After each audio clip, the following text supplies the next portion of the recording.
ব্রাহ্মণবাড়িয়া কসবা উপজেলায় বাইক ইউনিয়নে সাগরতলা জাহাঙ্গীর মাস্টারের বাড়ি।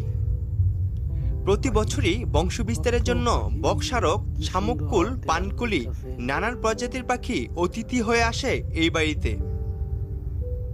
মায়ের বন্ধনে পাখি প্রেমিক জাহাঙ্গীর মাস্টার সহ এলাকাবাসীকে আবদ্ধ করে এই পাখিগুলি। বংশ বিস্তারের শেষে আবারও চলে যায় তাদের গন্তব্যস্থলে। বংশ বিস্তারের এই সময়টায় মা বাবার ছানা কিচিমিচি শব্দে মুখরিত হয়ে থাকে জাহাঙ্গীর মাস্টার সহ আশেপাশে এলাকা। দীর্ঘদিন যাবৎ পাখিদের আনাগোনায় তাদের প্রতি অফুরন্ত ভালোবাসায় সৃষ্টি হয়েছে জাহাঙ্গীর মাস্টারের। তাই তো তিনি বয়স্ক হওয়ার সত্ত্বেও শিকারি খপ্পরে পাখি যেন না পড়তে হয় সেজন্য সর্বদাই তৎপর থাকেন।